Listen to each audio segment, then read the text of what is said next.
अरविंद केजरीवाल की आंखों में एलजी विनय कुमार सक्सेना से ज्यादा मुख्य सचिव नरेश कुमार खटक रहे हैं, क्योंकि इन्हीं की रिपोर्ट्स की वजह से मनीष सिसोदिया और संजय सिंह जेल में हैं और अब गिरफ्तारी की तलवार अरविंद केजरीवाल पर लटक रही है। यही वजह है कि अरविंद केजरीवाल ने नरेश कुमार से पीछा छुड़ाने के लिए अपने सारे घोड़े खोल दिए। सबसे पहले आतिशी मरलेना से केजरीवाल ने उस जमीन घोटाला की रिपोर्ट बनाई जो होने से पहले ही पकड़ में आ गई और संबंधित अफसरों को केंद्र सरकार ने सस्पेंड कर दिया। केजरीवाल का ये दांव फेल हुआ तो केजरीवाल ने फिर एक हॉस्पिटल घोटाले की फाइल तैयार कर ली और ये आरोप नरेश कुमार पर लगा दिया, लेकिन उसी हॉस्पिटल ने केजरीवाल के दावों को सिरे से खारिज कर दिया और ये कहा कि नरेश कुमार के बेटे जिस कंपनी के लिए काम करते हैं उसे किसी भी तरह का कोई ठेका नहीं दिया गया। नरेश कुमार को फंसाने के जब दोनों ही दांव फेल हो गए तो केजरीवाल सुप्रीम कोर्ट जा पहुंचे और ये मांग करने लगे कि नरेश कुमार को सेवा विस्तार नहीं दिया जाना चाहिए, नए मुख्य सचिव की नियुक्ति उनसे पूछ कर की जानी चाहिए। लेकिन केंद्र सरकार ने सुप्रीम कोर्ट को साफ तौर पर कह दिया कि उनसे नरेश कुमार को 6 महीने का सेवा विस्तार देने का फैसला किया है और ऐसा करने का उसके पास पूरा अधिकार है।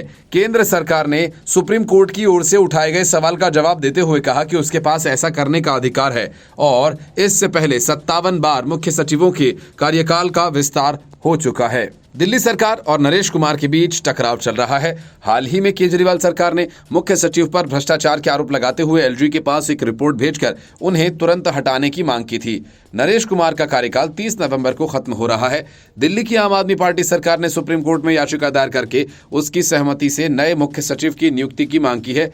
केंद्र सरकार की ओर से सर्वोच्च अदालत में पेश हुए सॉलिसिटर जनरल तुषार मेहता ने कहा कि दिल्ली देश की राजधानी है और केंद्र सरकार का विचार है कि नरेश कुमार को ही अगले 6 महीने बनाए रखा जाना चाहिए। हालांकि मेहता ने यह भी कहा कि नरेश कुमार को अगले 6 महीने तक ही मुख्य सचिव रखा जाएगा, क्योंकि नियमानुसार इससे अधिक विस्तार नहीं दिया जा सकता। एक दिन पहले भी इसी मुद्दे पर सुनवाई के दौरान केंद्र सरकार ने सुप्रीम कोर्ट में मंशा जाहिर की थी, वो नरेश कुमार को ही सेवा विस्तार देना चाहती हैं। इस पर शीर्ष अदालत ने जानना चाहा कि वो किस शक्ति के तहत ऐसा कर सकता है। सुप्रीम कोर्ट ये भी पूछ रहा है कि क्या उसके पास केवल एक ही व्यक्ति है, क्या इस पद के लिए भारतीय प्रशासनिक सेवा का कोई अन्य अधिकारी उपलब्ध नहीं। अदालत ने केंद्र सरकार से ये बताने के लिए कहा था कि किस आधार पर नरेश कुमार का मुख्य सचिव की नियुक्ति मुख्यमंत्री अरविंद केजरीवाल के नेतृत्व वाली दिल्ली सरकार और उपराज्यपाल वीके सक्सेना के बीच विवाद की नई जड़ है। बिना किसी परामर्श के नए मुख्य सचिव की नियुक्ति का या मौजूदा मुख्य सचिव नरेश कुमार का कार्यकाल बढ़ाने के केंद्र के किसी भी कदम के खिलाफ दिल्ली सरकार ने सुप्रीम कोर्ट में याचिका दायर की थी, जिस पर सुनवाई हो रही है। दिल्ली सरकार और राजभवन के बीच अफसरों से जुड़े सेवा अधिकार को लेकर लंबे समय से टकराव चल रहा है। Bureau report, news of India.